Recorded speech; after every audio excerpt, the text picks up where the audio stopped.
Okay, bud, so have you introduced yourself, name, height, and weight, and sport you compete in? My name's Cameron Newkirk. I'm a 6'3", about 295. And I compete in the Highland Games, or the Scottish heavy athlete. Okay, and how old are you, bud? 27. 27.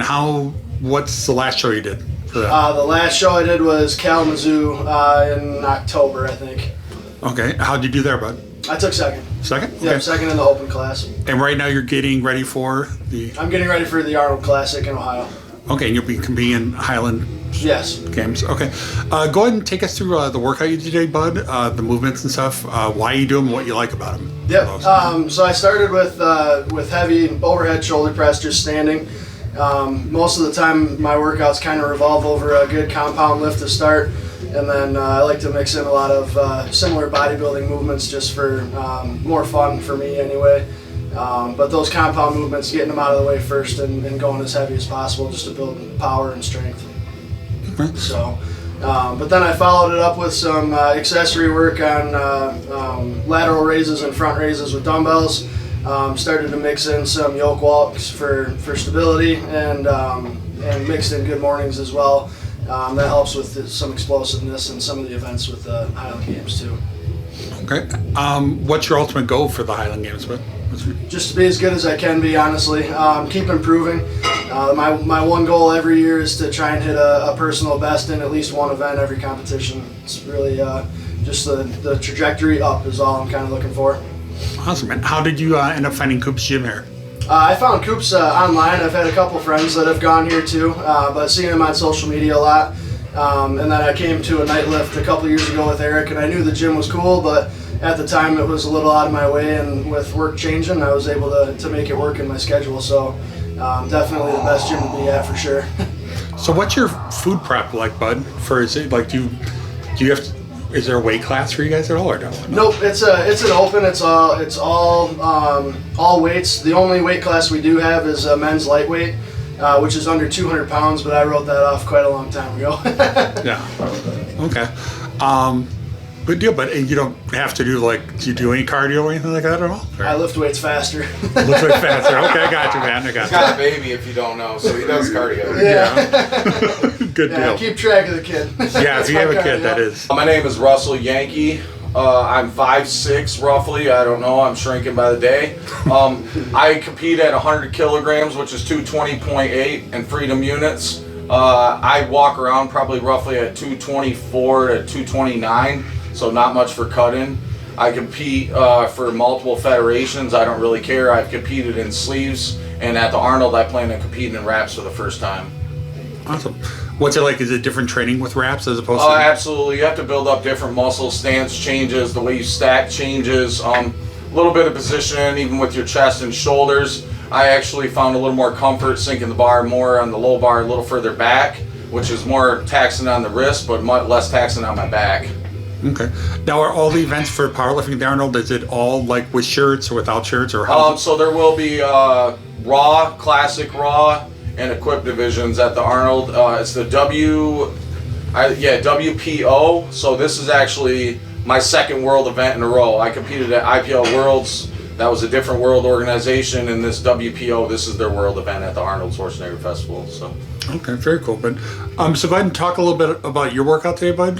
The movements you did and why you like those movements. So I started out on the treadmill, but I like to do that because my blood don't work too great because I'm in my mid-30s. I'm not a 20-year-old athlete that can get under the bar, do a couple reps, and go to my top set. I was the one dragging ass behind both these young competitors today, which is fine with me because I know where I'm at and I move a lot of weight. I did wrap squat, self-wrapped, and usually I use a mono lift because I'll be using one in my meet, but since I was here, I walked out my squat, did 650 for 4, had a little bit of shift on the third rep, so I called it. And the reason I like doing straight weight for a bar is obviously it mimics the pattern of what I'm doing in meet. Deadlift, same thing. I pulled off the ground today. Generally, I do like rack pulls or something for lower back to save it. Today was a little bit of a push. Did 635, went for 3 without straps, ripped a little skin, put straps back on, finished my set of 5, did it again. And then I did good mornings, and when you're dealing with 700 plus pounds, whether it be deadlift or squat, your lower back's gonna get taxed. You're talking about meets start at 9 in the morning, your last deadlift's like 4 or 5 o'clock in the afternoon. This is a triathlon of strength. It is. It's anaerobic to a point. Yes, you're moving maximum numbers, but you have to be able to recoup, and you have to be able to hold that energy for hours. So those are my baseline things. I did some things to warm up that are a little different. Copenhagen planks. My interior fib, I always warm up before I squat with literally, most people don't even know what that is. It's right here in your hip flexor. They work together quite a bit in squat, so I do these with a band. I pull them in. Beginning, I really like that as I've gotten older to avoid injury, because anybody that's probably in their 30s that squats heavy, you'll start to feel something pulling in your hip in the front. I feel like that has a lot to do with why people's ITs and stuff get hurt so bad, because there's so much tension. Wow. Now you guys are in weight class and you're in there's 8 divisions? So yes, I'm a submaster. I'm 36 years old, going on 37. Currently I'm ranked number 10 in the world, got bumped from 9th by Dan Green, thanks guy. And now I'm 10th in the world in sleeves as a submaster at 100 kg. So it's cool to be on that list of those people, but I'm gonna try to crack the top 3 in the world. So I'm Eric Spence. I'm 6'8", 380 pounds roughly. I'm 23 and I'm in the Arnold for the Highland Games Open Division for the second time. I'm going back for another chance. Awesome. And how'd you do the first time? I took 3rd overall, which was fantastic. I threw very well in a lot of the events. Threw a best all time in a couple of them that absolutely played a part in how I ended up there, which was fantastic. I mean, it was a unique one, being 2020 with no athletes and with no spectators and no trade show there, which was. It was very different, you know. There was not much for any fanfare or anything, but you got to see, a lot of the athletes do what they do best without any big crowds in your way, which was very interesting. With the Highland Game competitions, but do you specialize in certain things, or you just try to be as well-rounded with everything you can be? Or?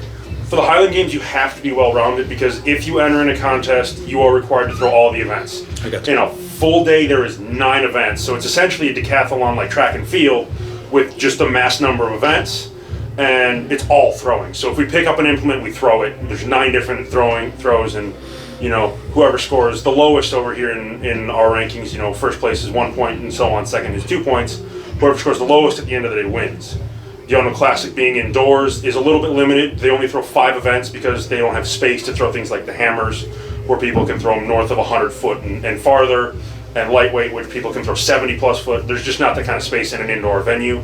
So they throw 5. They throw, a shot put, which is our stone event. They throw a heavyweight for distance, weight for height, caber, which is the big tree, and then we throw sheaf, which is, a weighted bag of twine, supposed to be a hay bale, and we throw with a pitchfork for height, because that's always ridiculous and I awesome. got a quick question for you.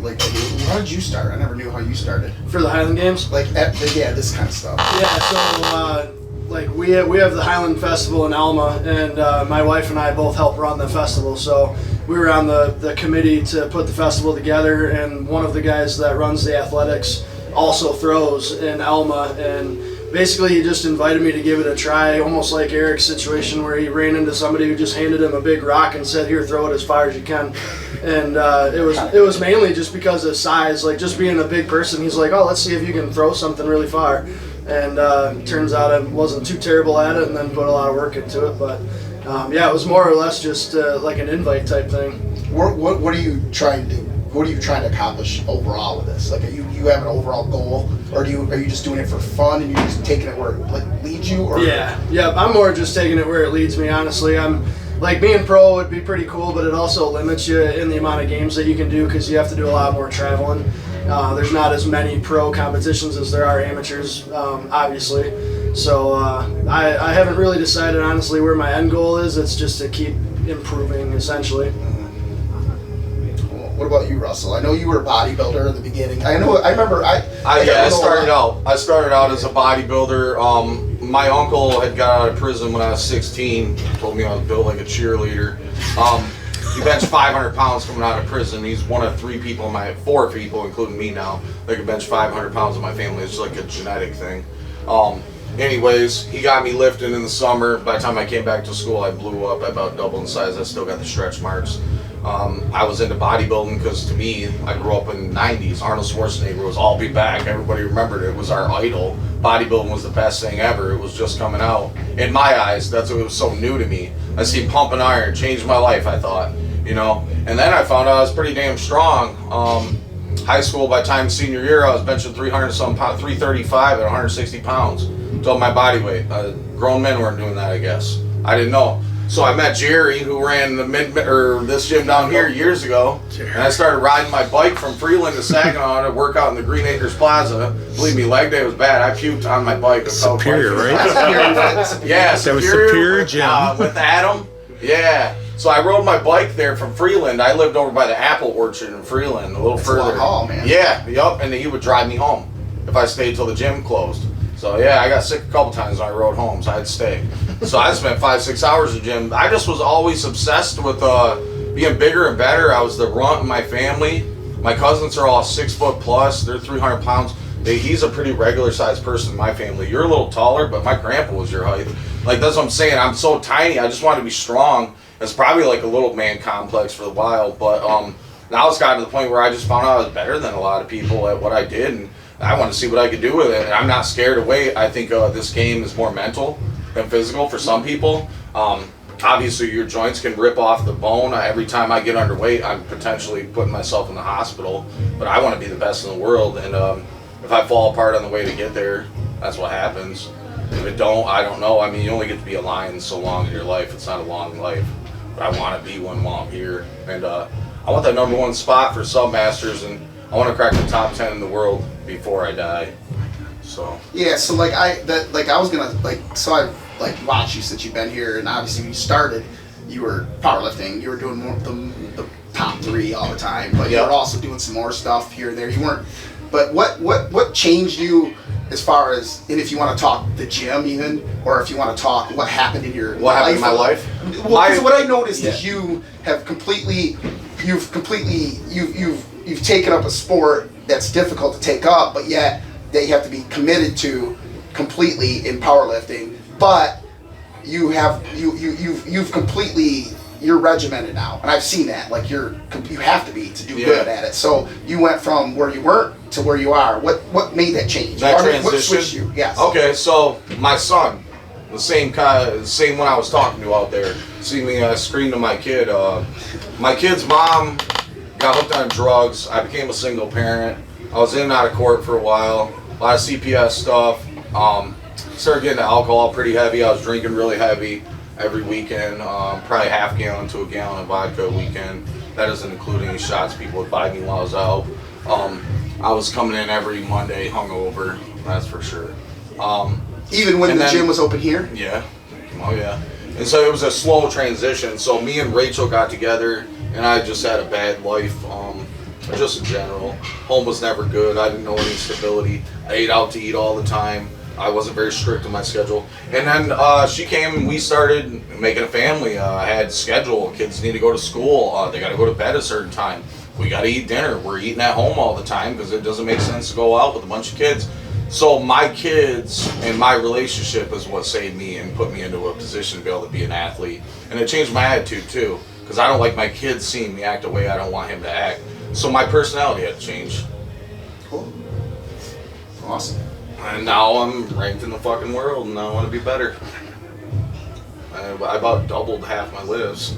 Well, yeah, I know since you've been here, like I said, you got screamed like a lot. But 200 lift, pounds on my squat. Yeah, but you lift differently, is what I see. Because you come in, you do your business, you used to do stuff because you liked it, but you weren't going anywhere with it. Like you're just kind of aimlessly coming in. Which is what most people do, right? Yeah. Now you're going up. I mean, we see it. I mean, you go up, and you've been doing a good job at it. And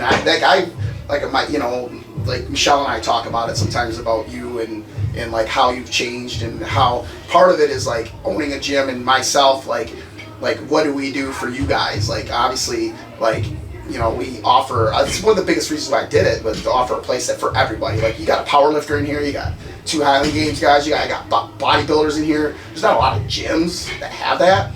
So I always like to say, like, Russell came in, he was a certain way, had some life changes, did some things, you could see it happening, and then you got a clear vision of what you want, and your life gets better. Yeah. But it's simplified too. You're not doing all the stuff that you said you were doing, and I always like to pick you don't get chances like this to talk to people about it. You know what I mean? Like to say, okay, well, how has, like, the climate and the culture here impacted not only obviously your life changed because your wife and your kids, but does the culture of the gym, the way the stability of it being open, having the stuff I need here, and then having other serious athletes here sometimes to be able to spot me, because you've seen today was my light day for squats this week. I squatted 650 for 4. It shifted. I should have did 6 or 7. I'm sure of it. Yeah, and my heaven week was 7 something.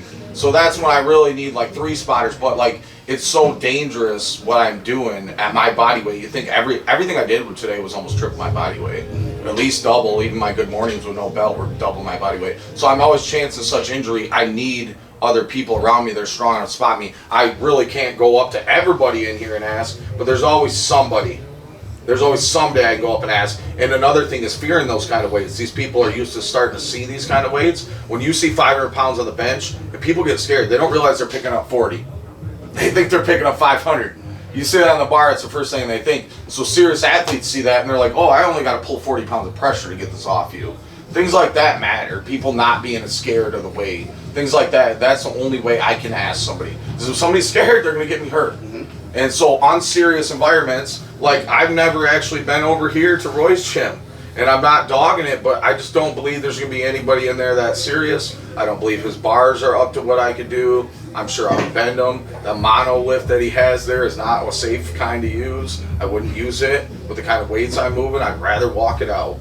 So like it's having what you need, having the people you need, and being in an environment where people are serious enough where they're not scared of what you're doing.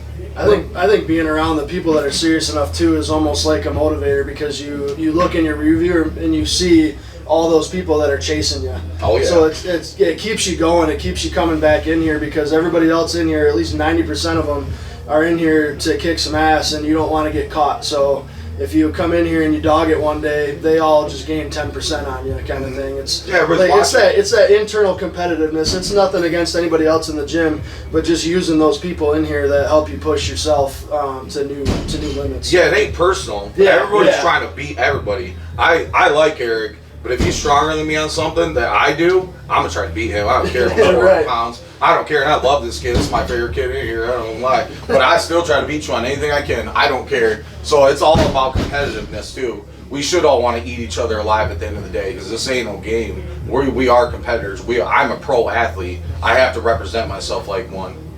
You know. And it's kind of unique. I like it because it gets all you guys. Like, people don't understand what's under this roof. Like, you know, and talking with Jeff does this stuff all the time, right? With all kinds of people that are like, I mean, he's all over the country with bodybuilders that are like pro, badass, you know, like Olympia guys, women, everybody that's in the stuff. But what's cool about this gym, and we're in Saginaw, Michigan, versus LA or Detroit or even like Florida, Miami area, Orlando, where it's bigger, where working out, lifting is bigger and known. We're trying to bring that here, and what's cool is seeing so many people. Like, this is not normal to have 3 guys competing on the professional level at an Arnold in one gym. Like, it's not, and it's 2 different disciplines. Especially not in Michigan. Yeah, and that's what's cool about it is, with a better facility, with better equipment, with the culture, with the ability to have people that spot you and help you, it allows you guys to be able to outperform what you would do at another gym. Yeah. You're going to push yourselves harder because you have the support people. That's what's cool to see. Like, and hopefully, like, again, we're only 3 years deep in this gym. Like, think about it in 10 years. Like, I want bodybuilders, like pro bodybuilders, can't come out of here, right?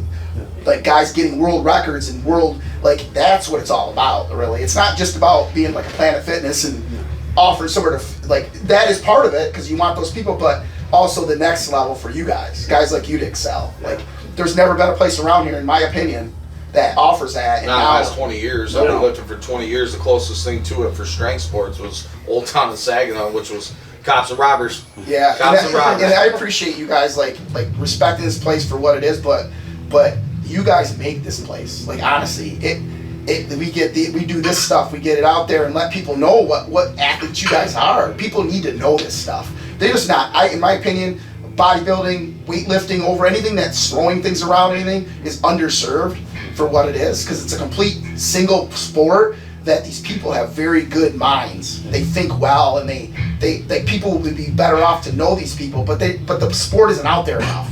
Oh no, especially with the Highland Games. I mean, the number of times, I walk up to someone and they're like, so what do you do? And they're like, Highland Games.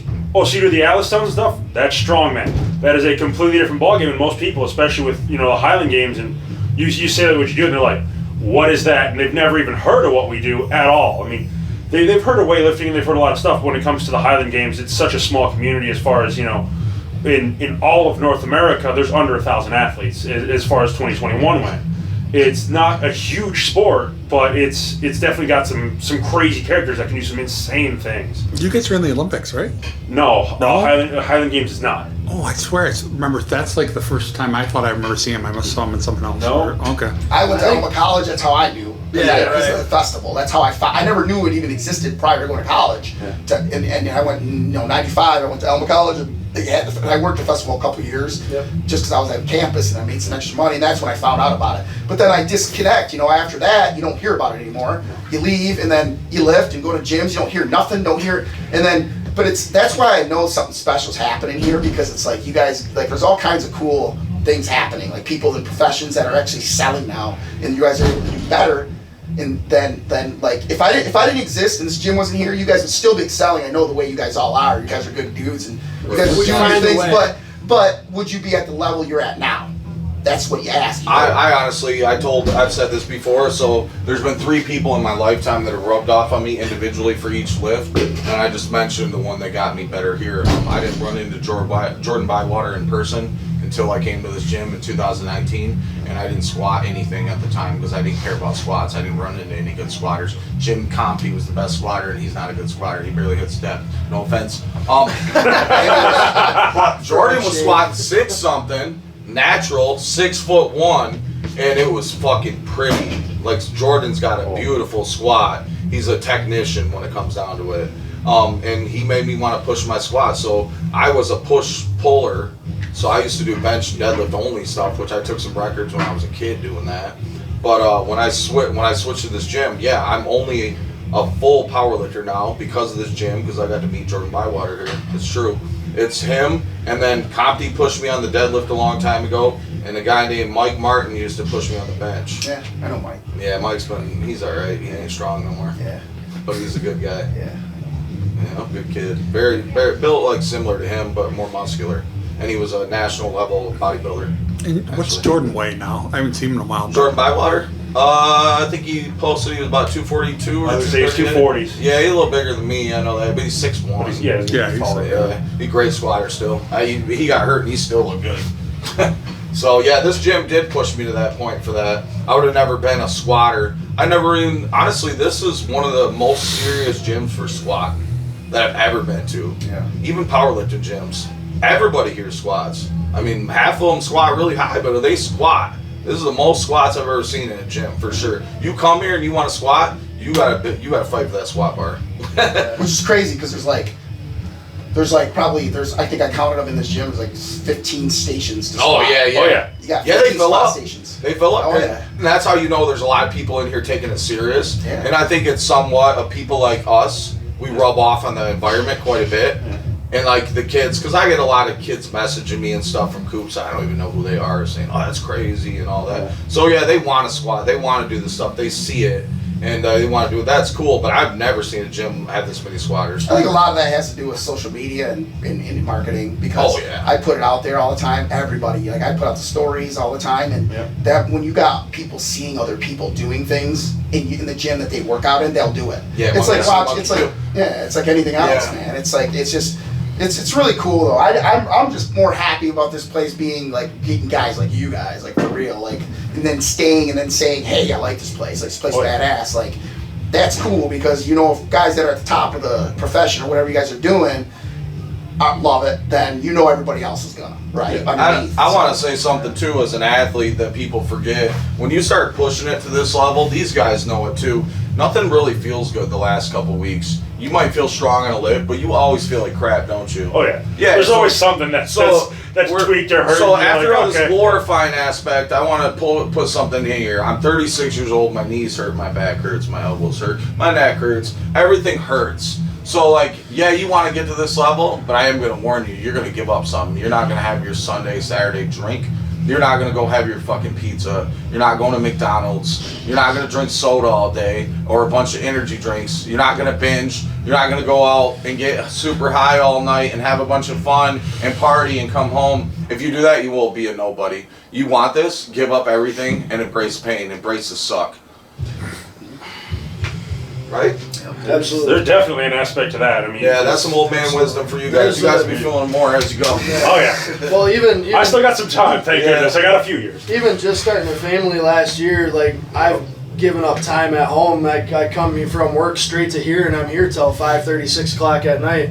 Most of the time, it takes me a half an hour to walk through to the door because everybody wants to talk after I'm done training. But I mean, you give up time and your family sacrifices too. I get yelled at, like once or twice a month, like, hey, you should probably come home from the gym a little early and spend some time with us, kind of thing. And you got to find that balance, and it's Take it hard. to the chin, bro. It's hard to do, and you got to find somebody that's willing to support you if you're gonna do it and be at the level that you want to be at. That's 100% true. Yeah. You see my girls here with my kids right Yeah. now. Yeah. I actually have a 15-year-old daughter, a 5-year-old son, and 8-year-old stepdaughter, and both my children are autistic. I've been going to about 2 to 3 meetings a week currently because my son just started school this year, and balancing that with this and a lifestyle between, honestly, I'm not gonna lie, this don't ever stress me out. I'm not stressed out about my workouts. My kids stress me out, not in how they act, but dealing with their problems. My son being This is a autistic release stresses for me you out. problem. Yeah. Oh yeah. Oh yes. And then that's another thing too, is like I have a lot of rage in me. I don't see a lot of people lift so angry like me. I'm not angry about everything going on in my life right now. I'm angry about how I grew up, and I use it. I've literally channeled it and turned it into something, and that might have something to do with my personality being better now too. Me being So you are one of the loudest lifters I know, without a doubt. There's no question. Yeah. And it's just something. It's like you guys see it. It's like a button. I told you I couldn't turn it off till I got under the bar and was done. I can't turn it off, and it's something I used. If you can find a way to channel your energy a little better, you waste a lot less while you're sitting around. I see a lot of hooting and hollering, and then they get on the bar and they're quiet. I don't know what the hell that is.